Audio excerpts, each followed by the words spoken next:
الحمد لله رب العالمين الذي هدانا لهذا وما كنا لنهتدي لولا أن هدانا الله والصلاة والسلام على أشرف الأنبياء والمرسلين شفيع ذنوبنا وطبيب نفوسنا وحبيب قلوبنا أبي القاسم محمد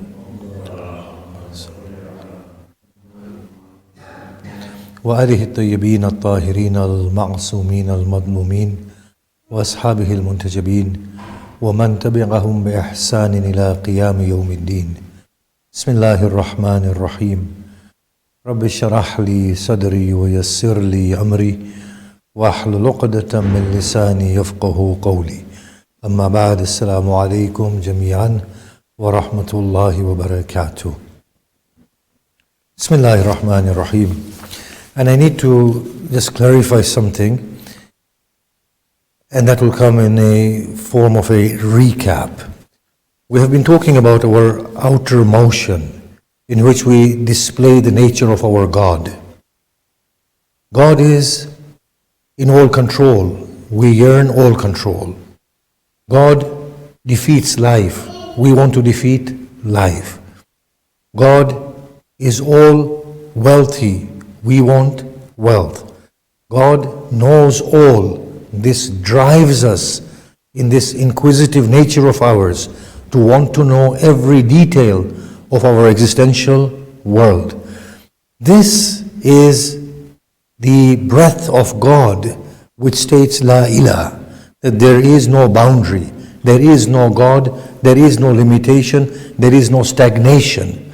Our human condition is fashioned upon the nature of God. Whether we like it or not, we are going to move forward and we are going to conquer whatever there is to be conquered. The only thing is, it's unending. The journey is an unending journey. The more we know, the more humbled we become at how little we know. But that is the outward motion of claiming godliness through our minds. However, there is also an inner motion. When we lose something of the body and the bodily, God says in the Quran, there are those people who persevere and who say, Inna lillahi wa inna ilayhi raji'un. It's amazing. The outer journey is to find God with the mind and to conquer the being in its entirety as if we are the authors and we are the masters. The inner motion is through the loss of the body and bodily, and where we melt away in the absolute beauty of God. Both of these exist and coexist simultaneously. Now that has brought in a question. Well, which one of them is the right one? The answer is both are right. They are supposed to go hand in hand. What we have been trying to say is, claim the authority God has vested within us by disassociating from other than God. It's as simple as that. Conquer the whole universe, as Allah says, لَن تَنْفُضُوهَا. You will not be able to penetrate the heavens and the earth, إِلَّا بِسُلْطَانٍ, say with mighty force. But initially it says, فَانْفُضُوا, penetrate within it all and conquer it all. When the early man used to prostrate before the sun and the moon and the roaring waves, Allah immediately in the Quran reminds us that they are subservient to you. It's not the other way around. You are not subservient to them. They are subservient to you. Know your true worth. Claim your glory. That's the outer being. The problematic issue is not conquering the universe. The problematic issue is becoming subservient to it. How do we become subservient to it? We are its lords. We just said, God has made them subservient to you. Conquer it. In conquering it, how do we become subservient to it? When we feel we are of it and a part of it, and we become overly attached with it. That's where subservience comes. And we try to emulate God through the bodily, and there is a regressive motion. What this means is that the outer world is ours to take through disassociation of attachment with the outer world. Now this is beautifully explained by the statement of Imam Sadiq Salamullah alayhi. When they asked him, well, what is the meaning of abstention? We are supposed to be abstemious creatures. What is the meaning of it? And there was a social phenomena in his time of early Sufism, that people who denounced the world, who wore rags, so on and so forth, and they judged other people who did not do the same. So this issue presented itself to Imam Sadiq Salamullah alayh. He responds so aptly, with such wisdom. He said, being abstemious and abstention is not that you do not own gold and silver. Being abstemious means that gold and silver do not possess you. That is the whole goal. Inwardly, we are supposed to detach from the body and the bodily and move towards God in His brilliance. Outwardly, we are supposed to conquer like God conquers, Wahidul Qahar. He is one, the overpowering. Our nature is the one, the overpowering. We cannot help it. But this motion has to be through God, not at the expense of God. And that is the meaning of disassociating from other than God and possessing everything else. You see, that hadith is so beautiful, in which says, Hadith al-Qudsi, in which it says, that I have created the creation for the son of Adam, but I have created the son of Adam for myself. The whole of existence kisses the feet of the children of Adam. But the children of Adam are not supposed to look down towards the earth. The earth looks up towards them. They are supposed to look beyond themselves, towards Allah subhanahu wa ta'ala. It is only when we fail to disassociate that there comes a perilous position in which we try to emulate God through the body and bodily. It's the inner being we are talking about. If we did not exploit nature, how would we find cures? How would we create energy? How would we dispel poverty? If we did not understand the workings of nature, how would we perform our godly task? Today, we have become the hands of God, haven't we? We cure. We give life, we prolong life, we will defeat death altogether in a future world. We will create paradise, we will make earth into a paradise, and we will say, oh God, we have created your paradise on earth, now we yearn you. Your paradise is not enough for us. This motion is supposed to take place. It is only when we create paradise and become hell-bent upon our created paradise that we lose out on the ultimate. The hadith that the first Imam gives in description of the noble soul, when he talks about the rank of the godly soul, he explains that that soul's property is, it finds poverty in needlessness. Now, how amazing is the way in which he has phrased it. He has used a contrary phrase to what we normally use. We normally say that there should be needlessness in poverty. Needlessness in poverty. That when God keeps us in a state of poverty, God should be enough for us. There is needlessness in poverty. That the heart is filled with God. That the heart is involved with God, so the pangs of hunger do not mean anything. The armies of enemies do not perturb us or deter us from the path of truth. That is needlessness in poverty. But Imam says, no, there is poverty in needlessness. When a person is bestowed with the kingdom of Sulaiman, inwardly they see it all a mirage, and their souls are tending towards God, and they say it is nothing but God. That is the vision to which we need to awaken, that we have possessed it all, we have got it all, and we have nothing. As Hussain says, what does he have who does not have you? And what has he lost? The one who has found you. So the whole idea is that through the mind and the body, we possess the whole kingdom of God. But through the inner kingdom, we relent and give ourselves over to God. That is the way we are supposed to operate. Now in devotion, what happens is that we awaken to our inner sense of poverty. That is the trick. That we give that false God over to the real God. You see, when I feel I have control, that is when the light of God is veiled. When I feel that I can gain life, that is when I'm defeated. When I feel that I have wealth, that is where the defeat comes. The inner state, in a state of possessing everything, should know nothing but a dire state of need and poverty towards God. The more needless a person becomes, the more he awakens to the essential need towards Allah subhanahu wa ta'ala. It is amazing, that dua of Imam Hussain that we read. Just think about this dua, it's phenomenal. I mean, we read it again and again. That, oh Allah, how may I thank you when each act of giving you thanks makes me indebted 1,000 times over for you giving me tawfiq to thank you in the first place.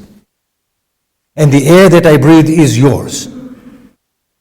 The vocal cords that I use are yours. The sound that is constructed by my lips is yours and taught by you. And in addition to all of that, the inner light that you've bestowed me with to thank you in the first place is from you as well. So after having everything, we begin to realize our state of indebtedness to God, not to realize our arbitrary control. Look at the state of Qarun. Qarun emerged. He was amongst the Israelites, but favored one by the Pharaoh. فَخَرَجَ عَلَىٰ قَوْمِهِ فِي زِينَتِهِ. He came out in his glory amongst his people. Now the people were of two types. One looked at him and they said, how much he has been blessed.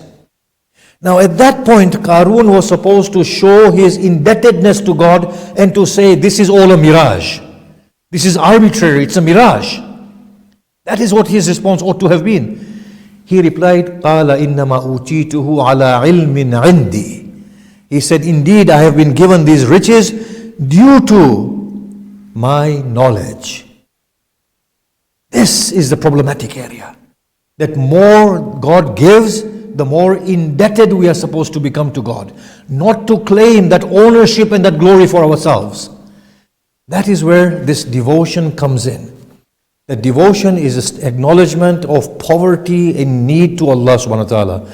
But at the outset, what happens is that the humility of devotion crushes the ego.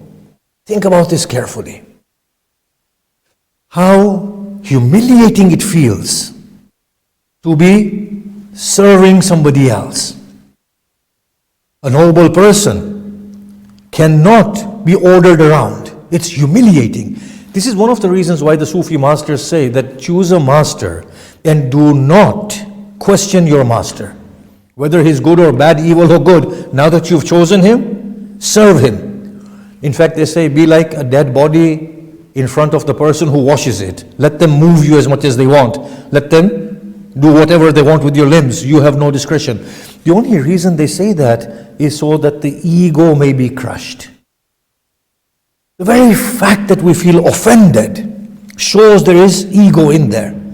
When you swear at me and I feel offended, it shows that there is something in there that is claiming ownership and mastership, and that is being hurt. If a person arrives at a different state in which he says, well, I am nothing anyway, swear at me as much as you want. Or a person arrives at this stage where they are not claiming arrogance for themselves. The swearing and the scorns of others will not mean scorn of others, will not mean anything to them. The very fact that we get offended. And for this reason, it is good for all of us to work for somebody else and to feel that humility of serving, so that it may crush the ego and we may arrive at a loftier rank. You know, the worst thing is, according to Luqman Hakim, he said the worst thing is to work for somebody else and be responsible to somebody else. That somebody else is monitoring you and telling you, have you done this work? Have you not done this work? Show me your list of work that you are supposed to do. Have you executed it, and why haven't you executed it?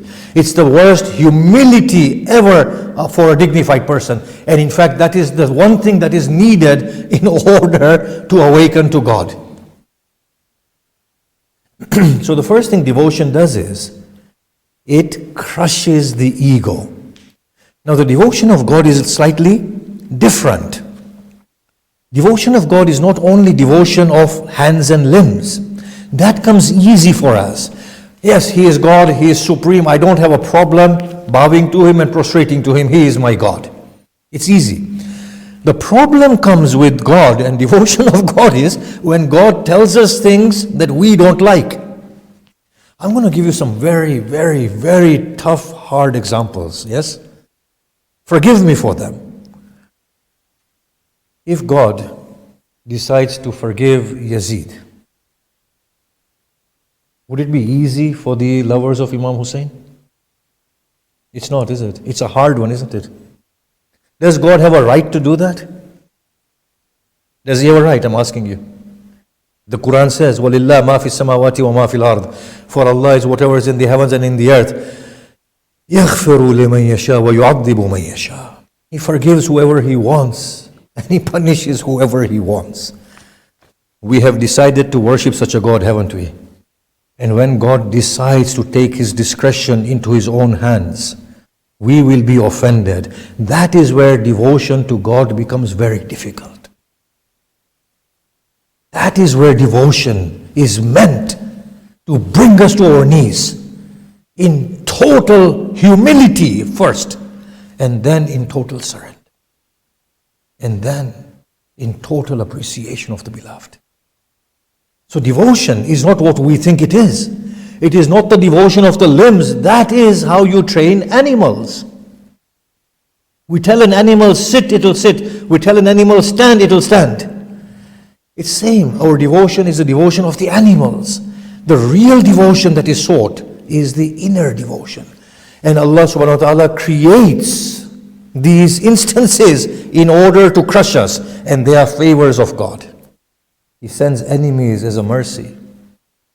Honestly, imagine if a person can look beyond the enemy and still be forgiving and loving, and in fact does not even think that I'm forgiving them because that's a statement of arrogance, but thinks, oh Lord, thank you for giving me the opportunity to awaken to myself. Hussein wept as the blades shredded him. They said, why? He said, because of them and for them, but they are killing you. He said, because of me, they are incurring damnation, and my heart bleeds and pains at their fate, that I have become the cause for their damnation. Whereas the Shia says, Hussein has saved Islam. Hussein says, oh Lord, how do I thank you for allowing me to meet with you? Devotion becomes difficult internally. Now we take the issue of the grand monotheist Ibrahim. Ibrahim is a lover of God, undoubtedly. There is nothing that prevails upon the being of Ibrahim beyond his one God. Suddenly God creates a situation in which He gives him Ismail. Ibrahim, in his bodily and psychological constitution, begins to fall deeply in love with his Ismail. He loves Ismail to an extent that he begins to feel guilt in there. That I am being distracted from my one and only. There is a veil that has fallen upon my soul. A dream comes, Ibrahim, part this veil, cast it aside, come back to your Lord. Now imagine putting a dagger on the neck of your son, an old father.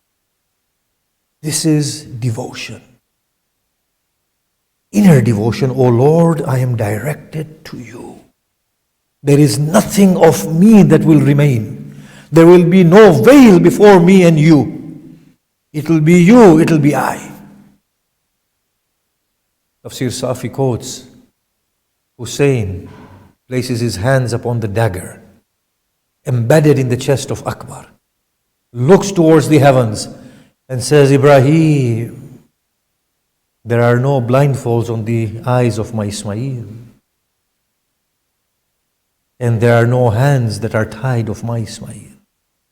There are no blindfolds on my eyes, and there are no ropes on the hands of my Ismail. Come and witness the scene. So that is devotion. When we penetrate in this devotion of God, it is not easy. It is meant to be difficult. And how can it be easy when I've associated with this body for so long? When I've associated with psychological ownership, belonging, power, fame, fortune, being in authority, it is not easy. Love, children, all of these things, they are veils. They need to part one by one by one. And devotion requires melting away in the one devoted to. Now, that inner light that is in there, it will not rest until it finds it. Now, whether we find it in this world, or we find it in the purgatory, or we find it in the last pit of hell, or we find it in the first level of paradise, it will not rest until it finds itself. How can it rest? How can it rest? I want to find myself. The greatest paradise you give me, all the love of brothers, sisters, children, whatever you give me, there is no rest because I haven't found myself. How can one who is not available to himself find anything else? Have you ever wondered why we find no peace and no rest in our souls? Until and unless I am available, what am I going to rejoice in? I don't even have myself. How can I find arbitrary pleasure and happiness that I get from things that are mirage type? How can they sustain me when the unlimited light is in there? How can the 7 earths and 7 heavens and the paradise and the 8 paradise and whatever is beyond that, how can that satiate? Look at Hussain. Look at the way he drowns in God. There is nothing left in his being but his beloved. He gives, he devotes to an extent that everything is torn apart. What does he say in the last breaths? I am well pleased with your decree, O Lord. Then I am surrendered to your command, O Lord. Think about this. What a devotee. No wonder he inspires us. Do you know why we are so inspired by Hussain? And anybody listening to the story of Hussain will say we relate to this man. He inspires us. Abbas, he inspires us. Akbar, he inspires us. Do you know why? Because it's the light within that recognizes the light outside. The same divinity that is in there, that is hidden away in the veils of the bodily, is manifest in him. Imam Hussain was a wealthy person, by the way. He was. He had Medina and properties in Medina. He had brothers, children. He had servants. He was a wealthy man. The inner being was in a state of poverty to God. And due to this inner poverty to God, he was able to give away whatever was outside him. If you had a son like Akbar, you would sacrifice your billions to secure his life, would you not? If you had a son like Akbar, you would, wouldn't you? He gives his Akbar away. Think about it. Think about it. If you had a brother like Abbas, you would work as a slave for the rest of your lives in order to secure his well-being. He gives his Abbas away. Think about this carefully. The light of Hussain is that core of our reality. We recognize it in him, and that is why we helplessly fall in love with him, because we are seeing beyond the face. We are seeing beyond the lineage. Maybe a person who is a Muslim might see Hussain as a Muslim, but a person who is a Hindu, who is venerating Hussain as much as I am, he doesn't see Hussain as a Muslim. He doesn't see Hussain as a son of Ali and Bibi Fatima. He doesn't see Hussain as a grandson of the Prophet Muhammad. He sees Hussain and doesn't understand what he is seeing inside that Hussain. What he sees inside that Hussain is the light of his own beauty, reflected brilliantly in Hussain. That is the light of all light and religion of all religion. It goes beyond denominations and labels. There's nothing to do with Islam, the one we have understood, the formal Islam, or the organized faith, or Hinduism or Buddhism. The same is the case with the Buddha, the Guru Nanak, the Ibrahim, the Musa, the Isa. Whoever you look at, whoever displays that light, we are drawn to them. That is the brilliance towards which we are supposed to arrive at. Now there is a bit of a mistake in the way in which we are treating the subject of evolving towards God. You see, religion imposes a very negative sense of godliness and piety. Religion teaches us to reinforce guilt. It teaches us we are bad. Religion holds human beings in contempt and tells us to suppress and repress everything that's within.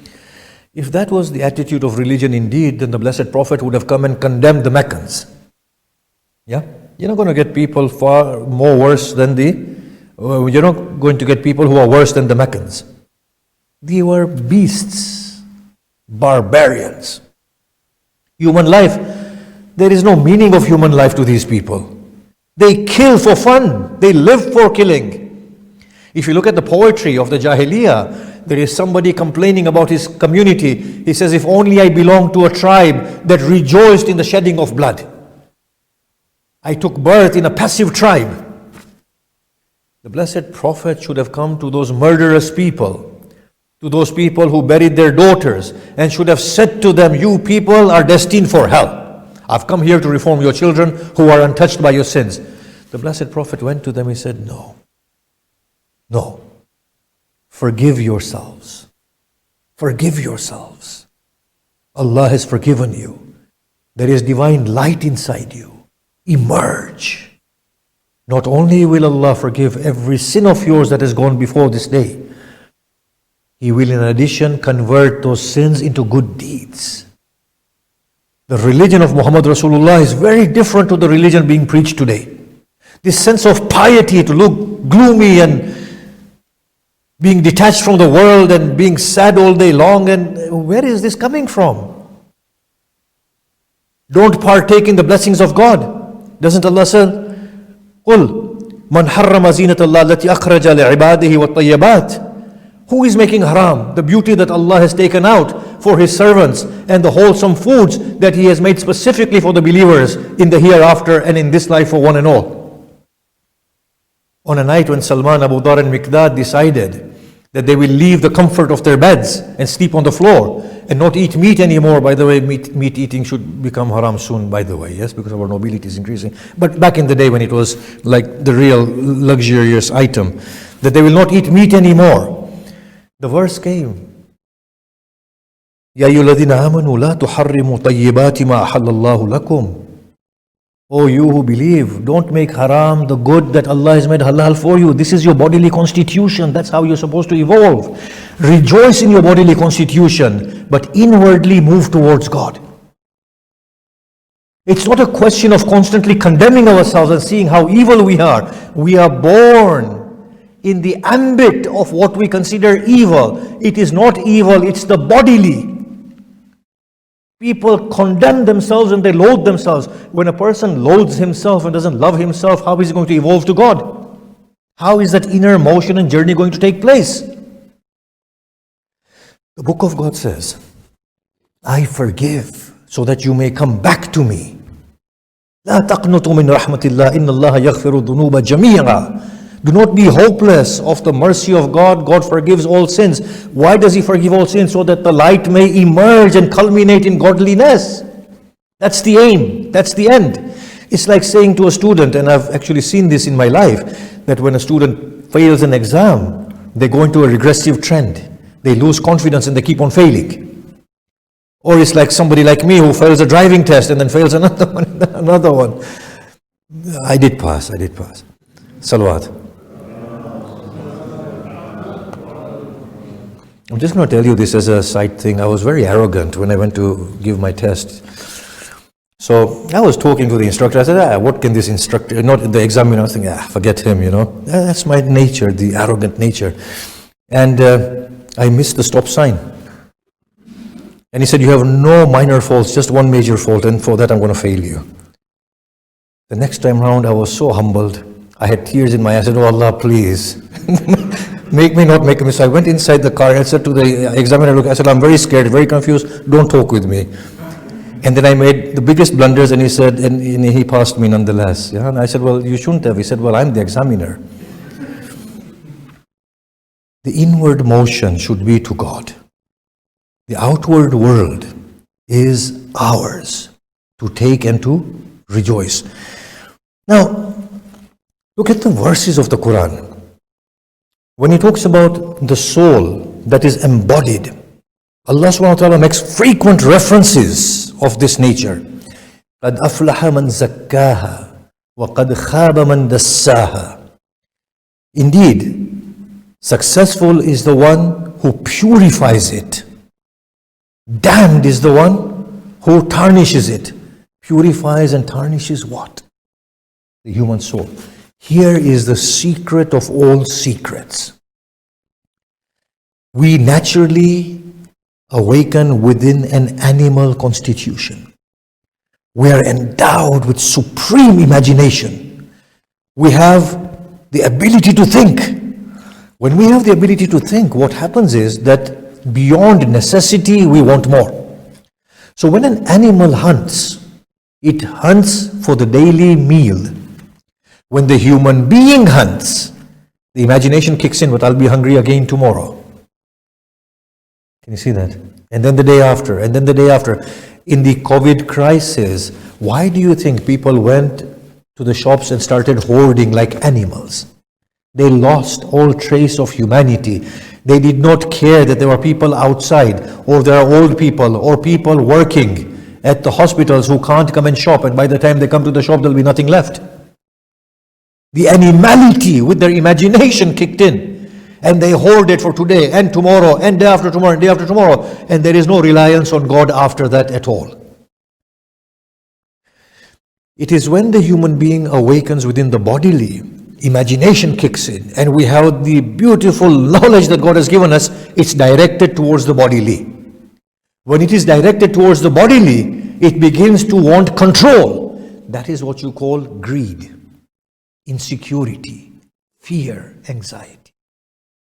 There's an animal, there's an enemy. The animal will bark, will roar to dispel the enemy. But the human being will have preemptive strike to destroy them even before they think of destroying you. Isn't this how the modern world operates? That, okay, they are enriching their uranium. So after 50 years, they will strike me. Just finish them off from now. Economical embargoes, this, that. This is what happens, right? Or look at the policies of the governments. It's amazing the way we are deluded in this world. We sell arms to Saudi Arabia. They are using it on the Yemenis. Now, whatever their feud is between themselves is a political one. But the people who are dying are the ordinary Yemeni people. They are dying. They've got nothing. It's the poorest country on earth. But we, due to our insecurity, we want to increase our capital. Then Brexit comes. Everything we made there, we lost 100 times more. And on top of the Brexit, there is COVID. And after the first wave, there's a second wave. And after the second wave, there's a third wave.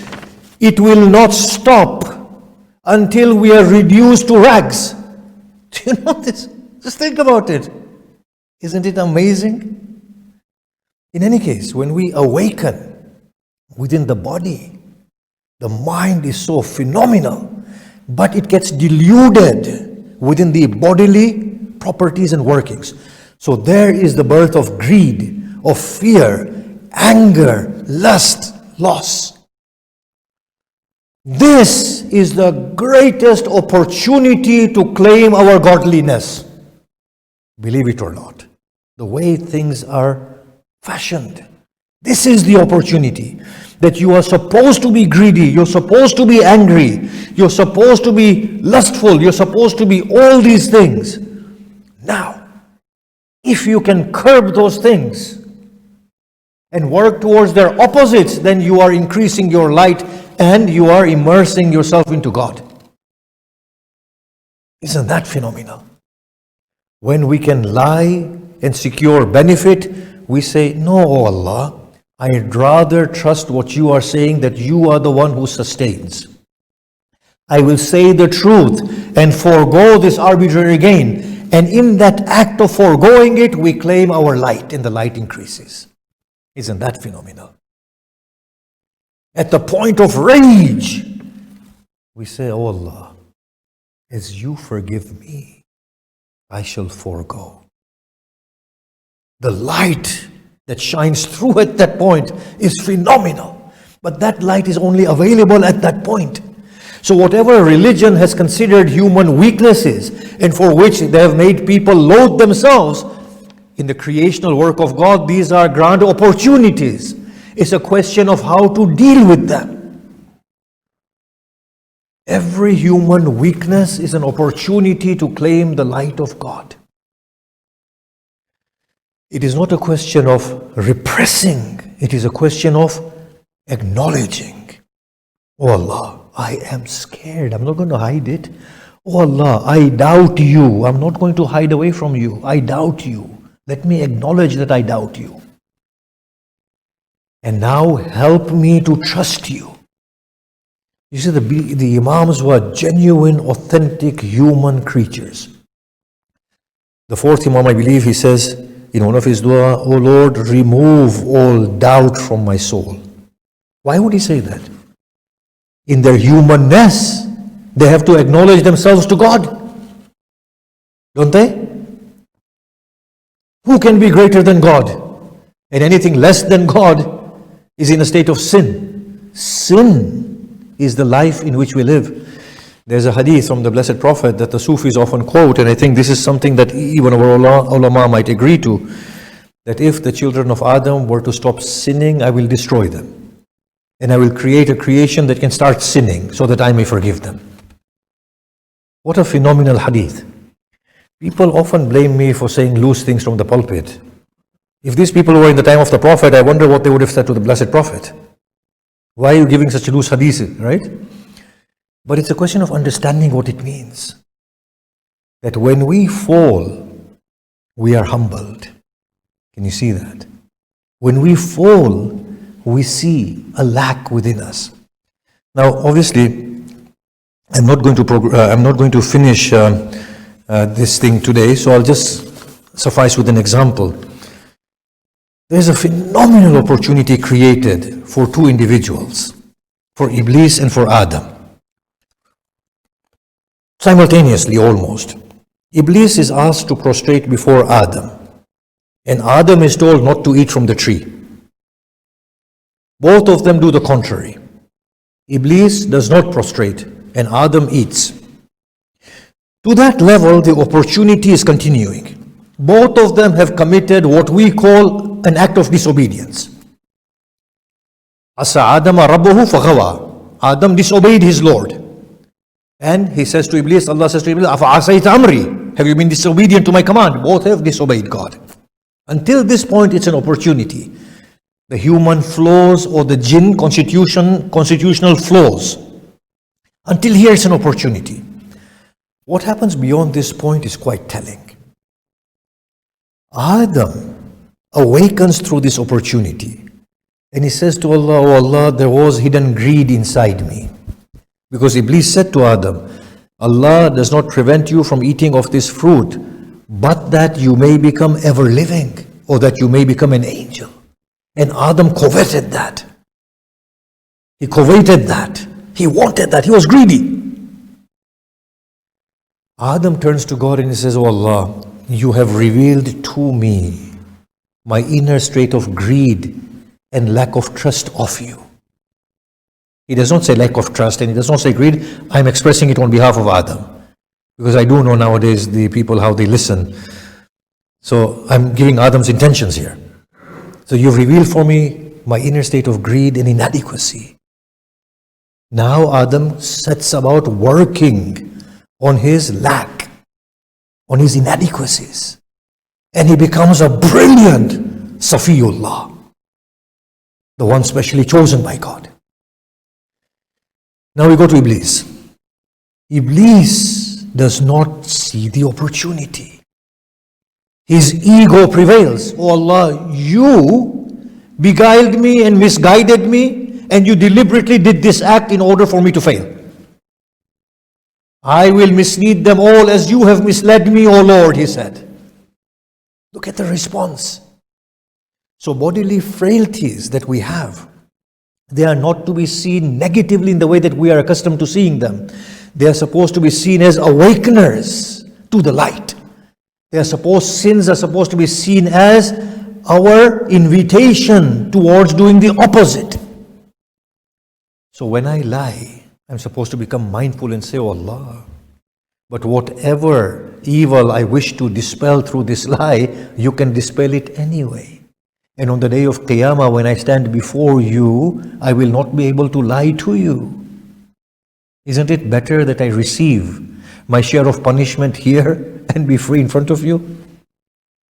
When the soul drowns in God in devotion, and they learn through their sins, they learn through their inadequacies and frailties, they submerge into the light.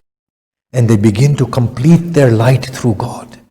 They do not only destroy themselves, but they begin to emerge in the beauty of God, the fullness of God's beauty. Now we find this text in the Quran, that whatever you manifest and whatever you hide, God will bring you to account for it. Now imagine this statement. The Sahaba cried. When this verse was recited, they cried. They said, Ya Rasulullah, what will happen to us? All the intentions that are going on inside us, all the thoughts that are bombarding us. The Prophet smiled. He said, Allah will find excuses to forgive you. However, the deeper meaning here is that the soul needs to awaken that, oh Lord, before you I am exposed and naked. Let me not even feel I can hide away from you. In the depths of my thought, let there be your presence. Let my thoughts be directed through you.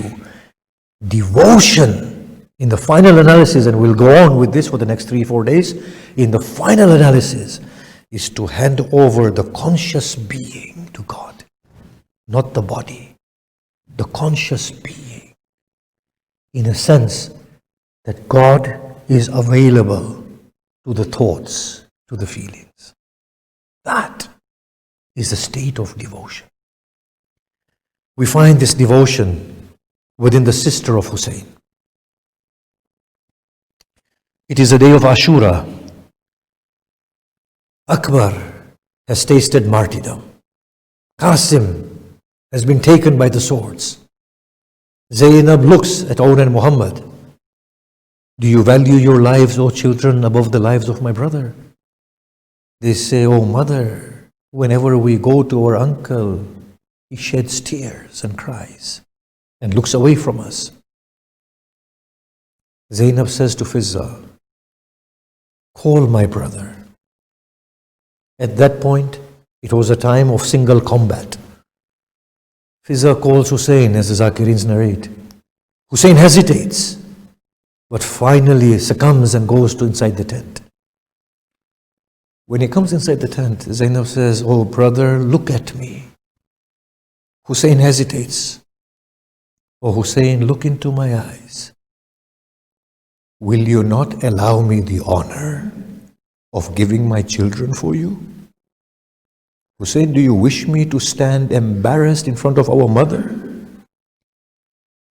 Hussein tearfully said, but what about Abdullah, their father? Hussein, Abdullah gave them to me for you. He said, if a time comes when Hussein needs assistance, send them on my behalf. Hussein concedes. Now look at this lover of Hussein. She cleans them, combs their hair, puts new garments upon them, beautifies them. I will say, oh Zainab, you are sending them to death like this? They ascend upon their horses, Aun and Muhammad. We are told that Abbas stands upon a small hill with Hussein, looking at the children. As they go, Umar ibn Saad asks, who are these two youths? They are the children of Zainab, the sister of Hussein. I am baffled at the love a sister has for her brother. Zainab already had told them that if you can find Umar ibn Saad, put him to death. If you go to the water, bring water back for your uncle. Aun and Muhammad fight. Aun is struck upon his head and he descends to the ground. Muhammad comes to him. takes his head inside his lap. He says, "Oh brother, I am soon to join you." He stands to fight and he is put to death. As Muhammad falls, Hussein is unable to bear his grief. He sits upon the hill. Fizza, who is looking at Hussein, she turns to Zainab inside her tent. Zainab looks at Fizza and falls into prostration. Hamid ibn Muslim describes, Hussein goes to the youths. He carries them both in his arms. As he is returning, I see this scene, that their chests are in Hussein's arms, but their feet are dragging against the dust of Karbala. The women would be preceded by Zainab in receiving the dead bodies. Hussein anticipates his sister, but he does not find his sister. Abbas Kummi tells us that the only reason Zainab hesitates to come out is because she does not wish to embarrass her brother. It is the 11th. Hamid the Muslim narrates, I found every body with a wailing woman, a sorrowful heart. I came across 2 young bodies with no one to cry upon them. I asked, did they come without a parent? They are the children of Zainab. Where be they, mother? She is with her brother. Hamid comes to Zainab. She is in the embrace of her brother and lamenting. He says, "Oh dear lady, shall you not mourn your little ones?" She says, "Hamid, I do not see beyond my Hussein." ألا لعنة الله على القوم الظالمين وسيعلم الذين ظلموا أي منقلب ينقلبون. ماتم حسين.